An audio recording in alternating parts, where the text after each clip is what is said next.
Facebook at Sumtv, and on YouTube. Growth 2020.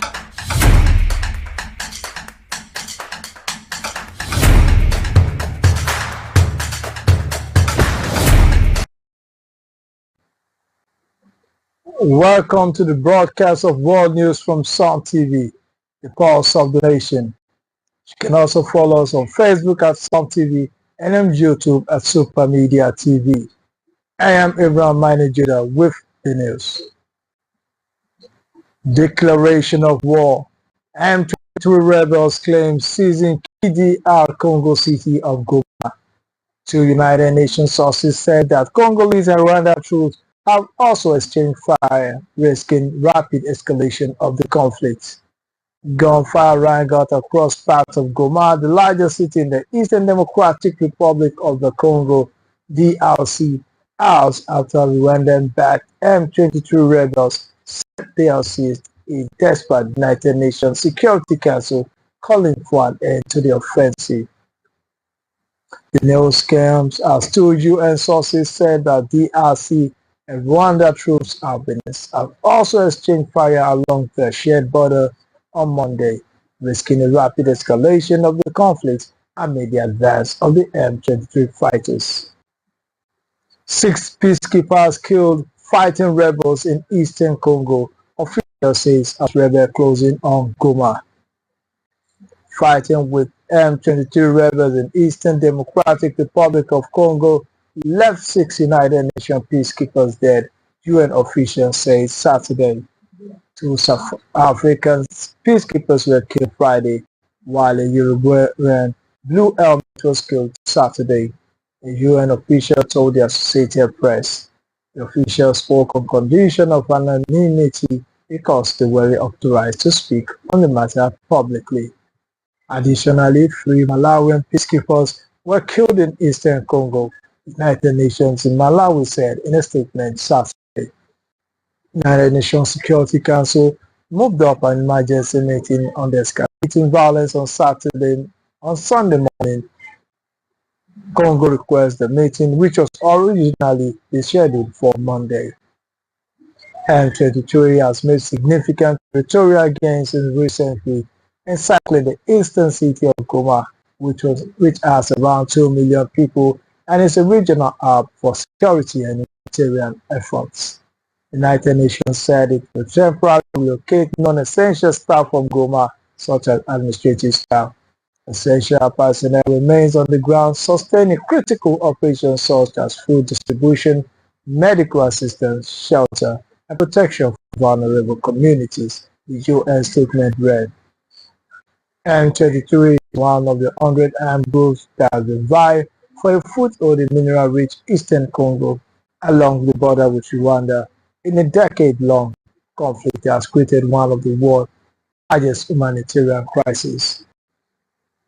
On Thursday, M23 took control of the town of Sake, which is only 27 kilometers, 16 miles west of Goma, and one of the last main roads into the provincial capital, still under government control, according to United Nations Secretary General Antonio Guterres. South Africa Department of Defense confirmed the death of the 2 South African peacekeepers in a statement Saturday. It said 7 South African soldiers from the Southern African Development Community Mission, also known as SAMI DRC, were also killed during clashes with M23 over the last 2 days. After 2 days of fierce fighting with the M23 rebel group in the Eastern DRC, the South African contingent, along its counterpart, were able to halt the advancement of the rebel group towards Goma, South Africa's Department of Defense added. Since 2021, Congo's government and allied forces, including SAMID and United Nations troops, have been keeping M23 away from Goma. The United Nations Peacekeeping Force, also known as MONUSCO, entered Congo more than 2 decades ago and has around 14,000 peacekeepers on the ground. South Africa's second biggest party, the Democratic Alliance, said Saturday an additional 18 South African soldiers were injured in the clashes with M23. The rebel offensive coincided with the inauguration of US President Donald Trump The party statement read, the United States have previously played a key role in attempting to protect civilians in eastern Congo, making several high-level statements and visits, said Kate Hickson, Advocacy Director for Africa at the Amnesty International USA. The Rwanda-backed M23 is clearly exploiting the presidential transition in the US to advance on Goma, putting thousands more civilians at risk, Hickson told the Associated Press. The Uruguayan military, in a statement issued Saturday, identified its member killing Congo Rodolfo Alvarez was part of the Uruguayan 4th Battalion. The unit, according to the statement, is working uninterruptedly to comply with the United Nations mandate, as well as to guarantee the evacuation of non-essential civilian and military personnel from the city of Goma. Airport evacuated as rebels intensify fighting in DRC. Goma is the capital and the largest city of the North Kivu province in the country's eastern region. The M23 rebels advanced towards Goma Sunday, prompting thousands of civilians to flee. Government forces fought to present the city's capture. Now, who are M23? M23 is named after the March 23, 2009 agreement to end the previous Tutsi-led uprising in eastern Congo. The group, which is allegedly backed by Rwanda, launched a new rebellion in 2022 and has intensified fighting with the Congolese forces since the turn of the year.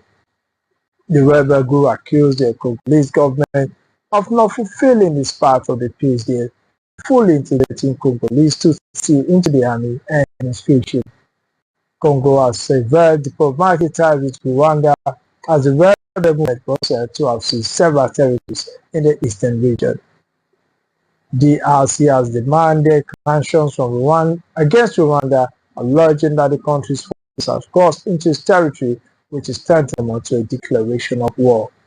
More Rwandan troops have crossed the 12th and 13th border post between Goma in the DRC and Gisenyi in Rwanda, entering our territory and broad daylight in an open and deliberate violation of our national sovereignty, Teresi Wagner, Congolese foreign minister, told the United Nations Security Council on Sunday. This is a frontal assault, a declaration of war that no longer hides behind diplomatic artifice. Antonio Guterres, Secretary General of the United Nations, has called on the Rwandan forces to withdraw from the DRC and all support for M23 fighters. He calls on the M23 to immediately cease all hostile actions and withdraw from occupied areas. He further called on the Rwandan Defense Forces to cease support to the M23 and withdraw from DRC territory. A statement issued by Stephen Dujarric, Guterres spokesperson, reads. Putin's ally Lukashenko declared winner of Belarus votes that West called a charade. Belarusian leader and Russian ally Alexander Lukashenko extended his 31-year rule on Monday after electoral officials declared him the winner of a presidential election that Western governments rejected as a sham. Lukashenko faced no serious challenge from the four other candidates on the ballot, took 86.8% of the vote according to initial results. European politicians said the vote was neither free nor fair because independent media had died in the former Soviet Republic and all leading opposition figures have either been jailed or forced to flee abroad. The people of Belarus have no choice. It is a big day for all those who long for freedom and democracy, German Foreign Minister Annabella Baerbock posted on X. Exiled opposition leader Vilana Tsikhanouskaya called for the expansion of Western sanctions against Belarusian companies and individuals involved in repressing opponents of Lukashenko and supplying munitions for Russia's war efforts in Ukraine. As long as Belarus is under Lukashenko and Putin's control, there will be a constant threat to the peace and security of the entire region, she said. EU Foreign Affairs Chief Kaja Kallas and Enlargement Commissioner Marta Kohl said in a statement the bloc will keep imposing restrictive and targeted measures against the regime while supporting civil society and exiled opposition.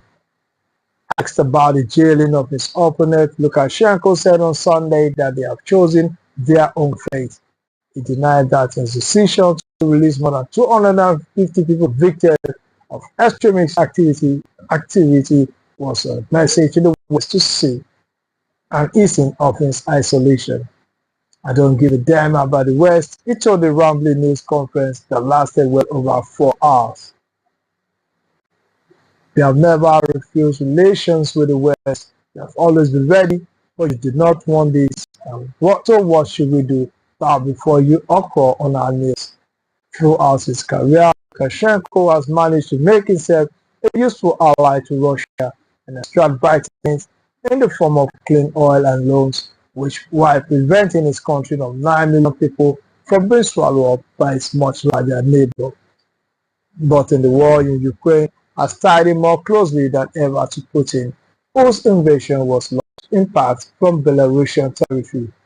Putin has also deployed Russian tactical nuclear weapons in Belarus. Despite Lukashenko's denial, opponents and political analysts interpret his prisoner pardons as a move to start repairing ties to the West, and his latest re-election as a bid to restore its legitimacy and get major European countries and the US to return their ambassador to Minsk for the first time in years. Human rights group Vyazna, which is banned as an extremist organization in Belarus, says there are still about 1,250 political prisoners in the country. US Secretary of State Marco Rubio said on Sunday that Belarus has just unilaterally released an innocent American whom he named as Anastasia Neufer. He gave no further details about the case, which has not previously been made public. World leaders to join commemorations marking 80th anniversary of Auschwitz liberation. World leaders will be in Poland Monday to mark Holocaust Memorial Day and the 80th anniversary of the liberation of Nazi Germany Auschwitz-Birkenau concentration camp.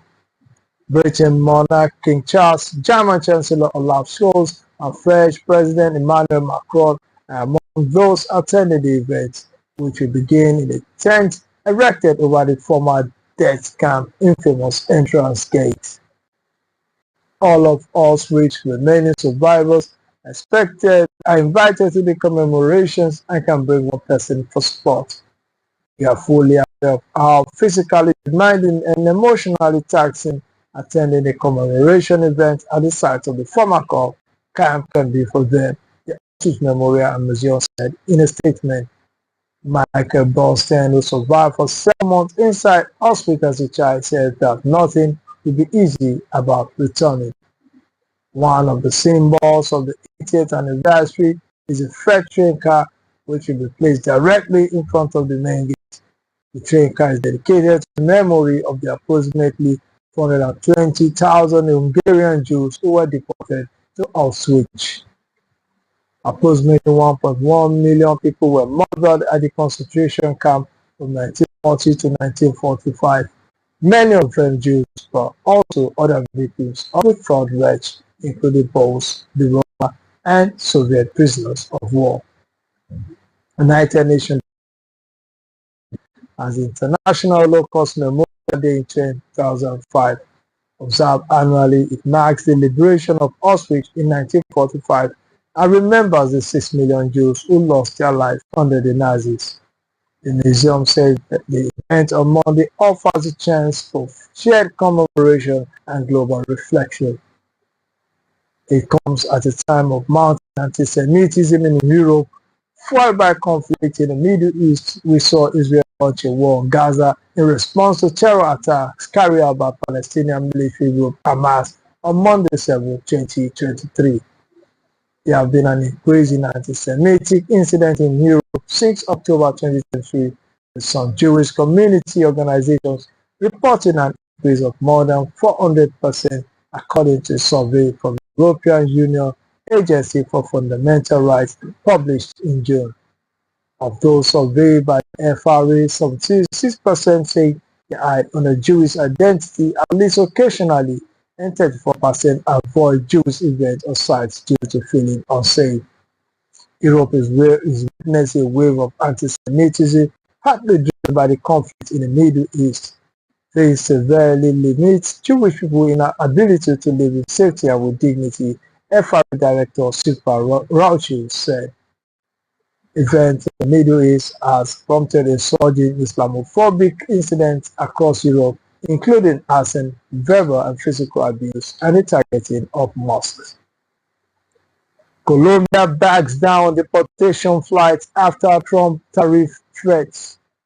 Colombia has backed down from a looming trade war with the United States hour after U.S. President Donald Trump threatened Bogota with tariffs and visa restrictions for turning away U.S. military aircraft carrying deported migrants. The climb down late on Sunday came after Colombia President Gustavo Petro had announced retaliatory tariffs on U.S. imports and insisted he will not accept migrants who were not treated with dignity and respect. In a late-night news conference, Colombia Foreign Minister Luis Gilberto Murillo said officials had overcome the impasse and will accept citizens deported from the U.S.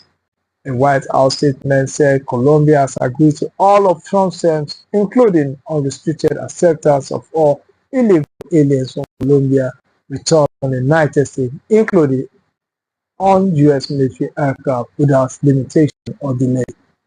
Today's event made clear to the world that America is respected again, the White House said. You will never rule us. Washington and Bogota have been poised for a damaging trade war after Trump announced he will hit Colombia imports with a 25% emergency tariff, rising to 50% tariff from next week in response to Petro's refusal to accept the deportation flight. Trump also said he will impose a travel ban and immediate visa revocations and visa sanctions on government officials, as well as their family members and supporters, and enhanced border inspections of all Colombian nationals and cargo. These measures are just the beginning.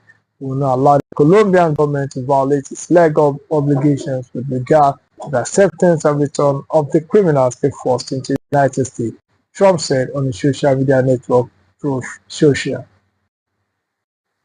Trump later posted an image appearing to show himself wearing a plain suit and a fedora while standing in front of Mr. reading FAFO, an acronym for Around and Find Out. Petro swiftly responded to Trump's announcement by promising to impose retaliatory tariff of up to 50%. In a lengthy diatribe on X, Petro, a former member of the leftist M19 armed rebel movement, said he did not like traveling to the U.S. as it is a bit boring, though he acknowledged his appreciation for what Whitman, Paul Simon, and Noam Chomsky. My land is made up of goldsmiths who worked in the time of the Jewish shell pharaohs and of the fine artists in the world, incredibly quoted, Petro said. We will never rule us. The warrior who rode our lives, shouting freedom, who is called Bolivar, opposes us. Petro has said earlier he has refused the deportation flight to send a message that the U.S. cannot treat Colombian migrants as criminals. I cannot allow migrants to remain in a country that does not want them, but if that country sends them back, it must be with dignity and respect for them and for our country, he said in a post on X, which included new footage showing deportees in Brazil at an airport with their hands and feet restrained. Oliver de la Costa Stunkel, an international relations professor at Fundaco Getulio Vargas in Sao Paulo, Brazil, said while Trump may get his way with Latin America's country in the short term, his aggressive tactics could push leaders in the region to seek out alternative partners to Washington. Leaders across Latin America will look at this moment and will think increasingly well risks of being too dependent on the U.S., Turkel told Al Jazeera. They will seek to diversify their partnership because for weaker countries, dealing with Washington is very challenging, and the best way to increase your leverage when negotiating with Trump and expand your room for maneuver is to have alternatives to the U.S. it is to not be in a situation where you're so dependent that you have nowhere to run. Researchers say that Latin American leaders will take note of the vulnerability of Mexico and Canada, which Trump has threatened to eat the 5% tariff over what he claims is their failure to stop the flow of drugs and undocumented migrants. So everybody's looking at Mexico and Canada and says, I want to avoid being Mexico and Canada because they can really do anything when they're pressured by Trump, he said. So I think in the medium and long term, countries will be key to strengthen their ties to other powers around the world. I think that includes Europe, but mostly China. It also includes Russia. I don't think that they should be seen as anti-American move. I think even for American leaders will actually do that. Earlier on Sunday, Trump borders expressed confidence that countries stuck to take back their citizens will relent under U.S. pressure. In Colombia, Ivan Duque, who served as Colombia president from 2018 to 2022 under the banner of the right-leaning Democratic Central Party, said his rival has committed an act of immediate irresponsibility by challenging U.S. sovereignty without attempting dialogue. Colombia, which counts the U.S. as its biggest trade partner, is one of the minority of nations with a trade deficit to the U.S. U.S. export to Colombia in 2022 was worth $8.7 billion compared with imports of $24.8 billion, according to the Office of the United States Trade Representative. As part of a burst of activity to follow through on Trump's campaign pledge to crack down on undocumented migration, his administration has begun using military aircraft to support deportation flights arranged by the U.S. Department of Homeland Security. On Friday, two Air Force C-17 cargo planes carrying about 160 deportees touched down in Guatemala, making it one of the first countries known to accept the flight. NBC reports on Friday that Mexico has denied permission to a military plane carrying deportees.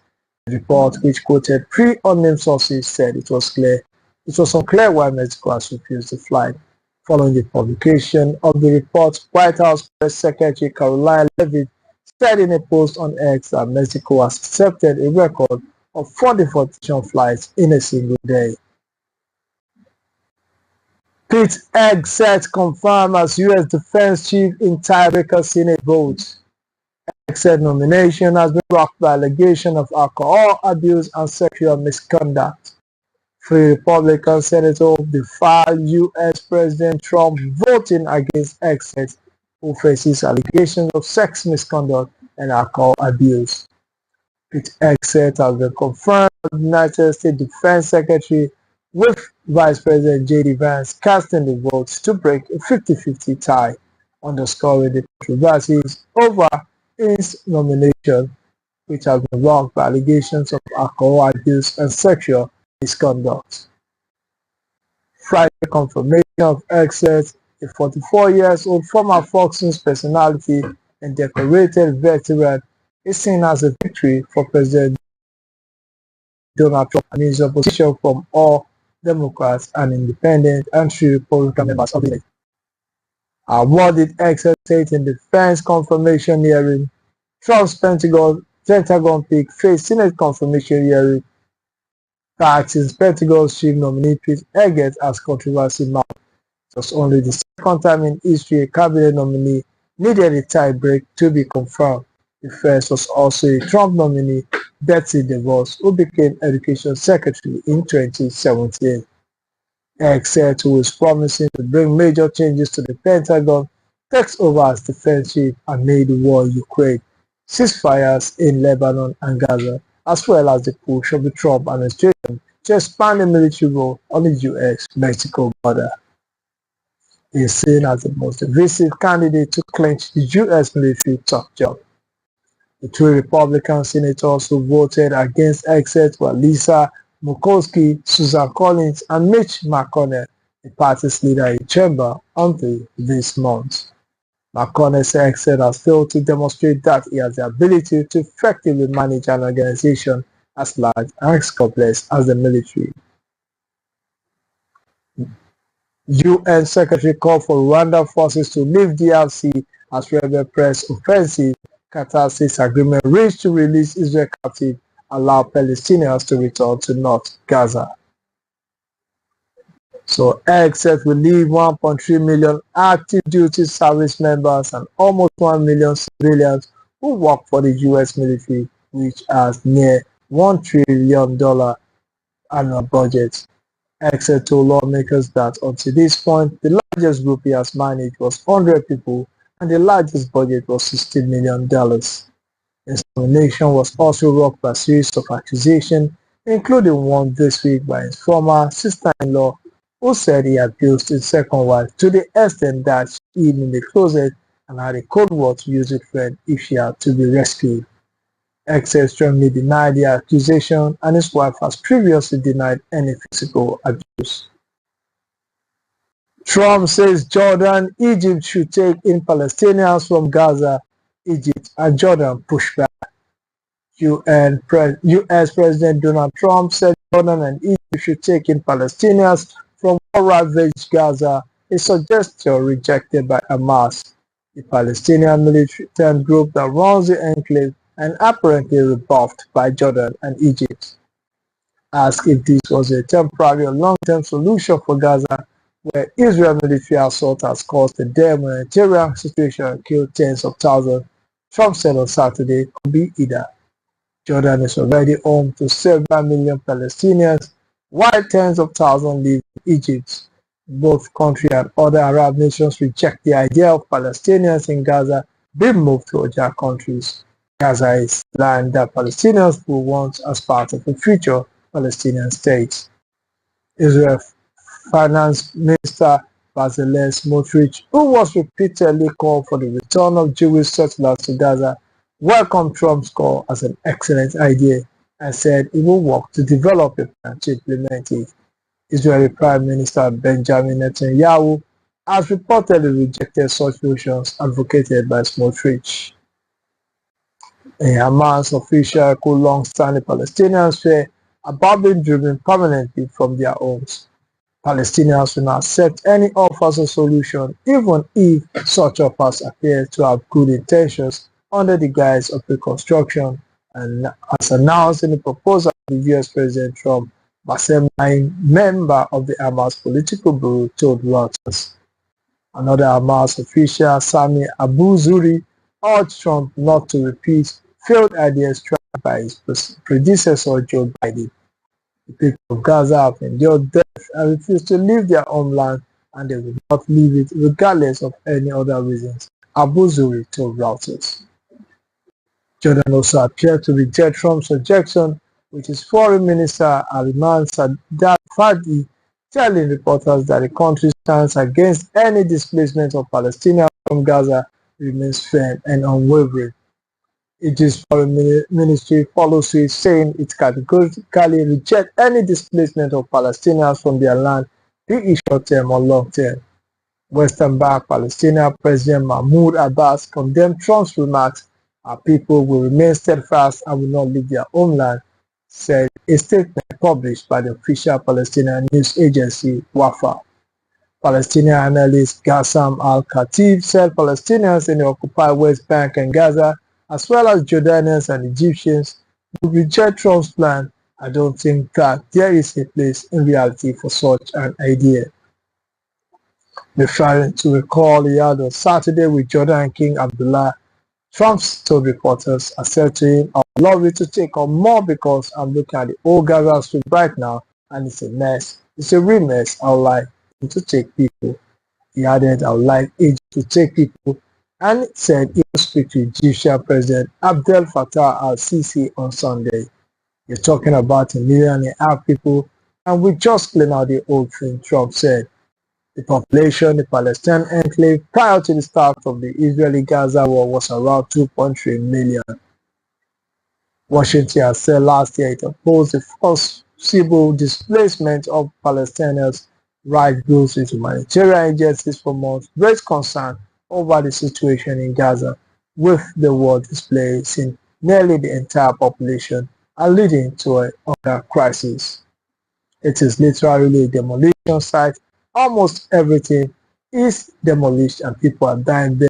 So I'd rather get involved with some of the Arab nations and build housing at a different location where they can maybe live in peace for a change, Trump said on Saturday. In a post on X, Francesca Albanese, the United Nations Special Rapporteur on Human Rights in the occupied Palestine territory, said ethnic cleansing is anything but an out-of-the-box thinking. No matter how one packages, it is illegal, immoral, and irresponsible. Most of the Gaza population has been internally displaced by the war. On Sunday, many of them reject Trump's suggestion. If he thinks he will possibly displace the Palestinian people, then this is impossible. Impossible, impossible. The Palestinian people firmly believe that this land is theirs, this soil is their soil, said Nabi Seda. No matter how much Israel tried to destroy, break, and to show people that it has won, in reality, it did not win.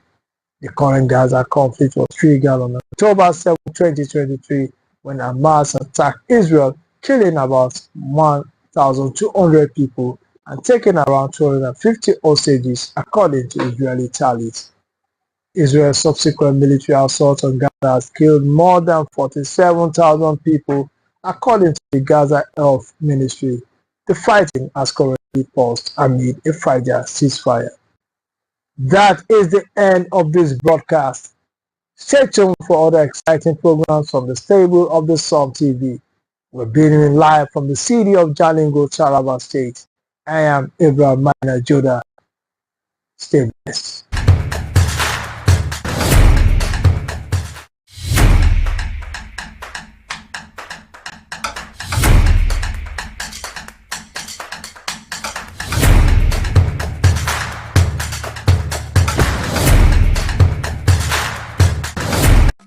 To the most dynamic youth population on earth, young Nigerians, I say good day to you all. My name is Muhammad Ali Pate, the Coordinating Minister of Health and Social Welfare. I am pleased to announce that following Mr. President's historic establishment of the National Health Fellows Program, with young Nigerian fellows to be engaged in all the 774